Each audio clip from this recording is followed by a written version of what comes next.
네, 우리 헌정사에 있어서 가장 극적인 사건 중에 하나는 박근혜 전 대통령의 탄핵이었죠. 국회에서는 2016년 12월 3일에 탄핵소추안을 발의합니다. 그리고 9일에 표결을 했는데요. 그 중간 기간에 탄핵안의 가결을 촉구하는 더불어민주당 의원들의 100시간 탄핵 릴레이가 있었습니다.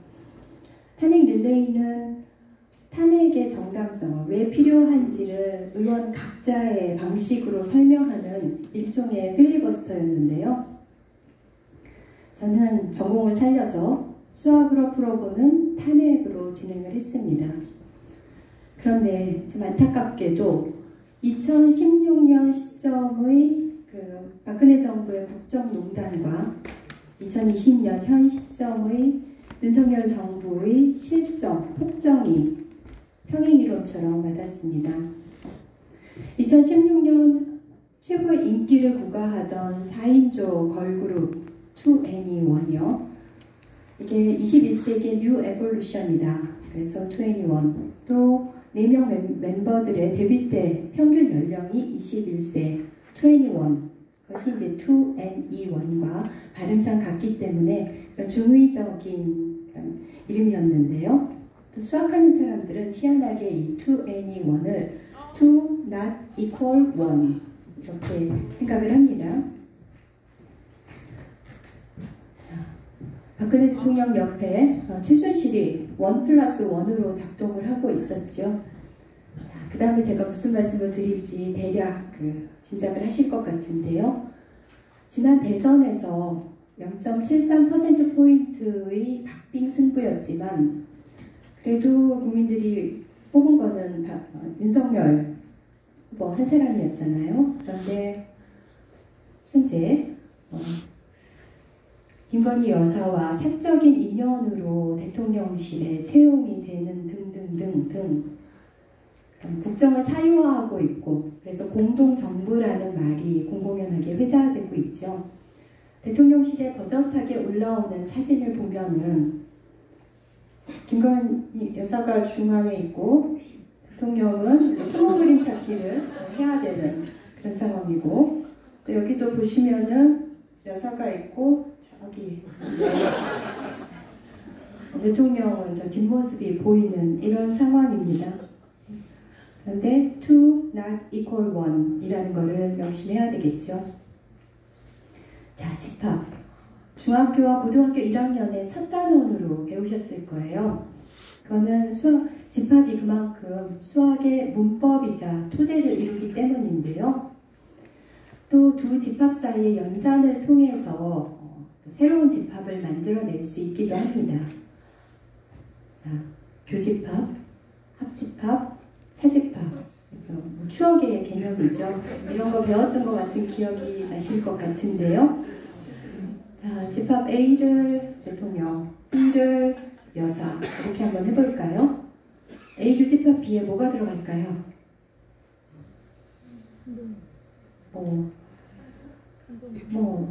무소를, 천공, 건진법사, 또 후한무치하다. 언어도단이다. 여러 가지 나올 수 있겠죠. 이런 거 시험 문제 내야 될 것 같아요. 중학교 집합에서.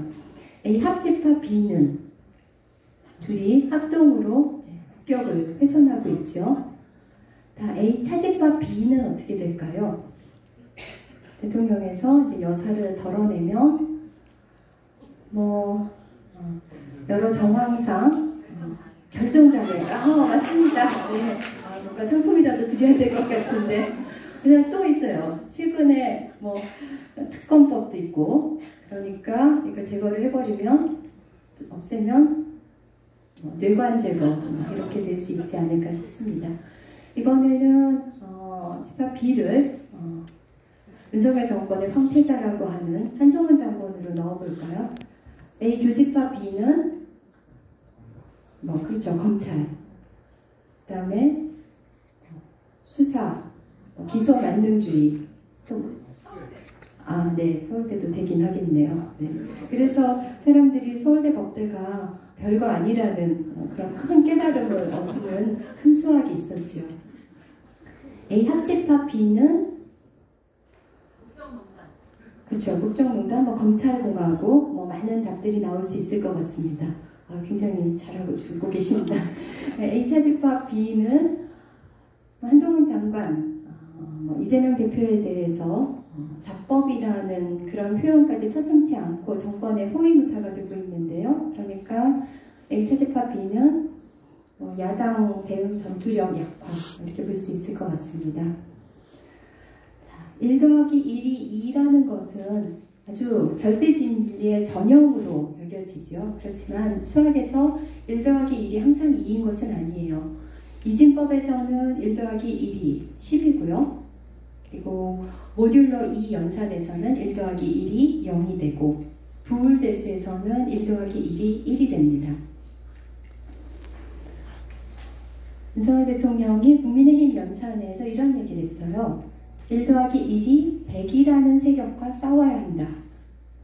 그런 세력이 아마도 민주당 정권, 진보 진영을 얘기하는 것 같은데요. 네, 그렇다면 맞는 말인 것 같습니다. 1 더하기 1이 100. 자, 문재인 정부는 박근혜 보수 정권이 망가뜨린 그런 대한민국을 위대한 국민들과 손잡고 온갖 대내외적인 악재 속에서 높은 반열에 올려놓았죠. 코로나 국면에서 경제 성장률 선방을 했고 수출에, 무역수지, 그 외국인 투자에 다 최대치를 경신했습니다. 물가 안정적이었고 주가지수 높았고 그리고 국가부도 위험지수는 낮았습니다. 자, 윤석열 정부 1 더하기 1이 0이라고 봅니다. 그러니까 성장 동력을 꺼뜨리고 그리고 경제가 얼어붙고 여러 국제지표에서 후퇴하고 있죠. 국경 없는 기자회가 선정하는 세계 언론 자유지수 하락하고 있는데 최근에 KBS 사태나 방통위 상황에 비춰볼 때 그 추락은 계속될 것입니다. 그리고 이코노미스트가 선정하는 세계 민주주의 지수도 계속 하락하고 있죠.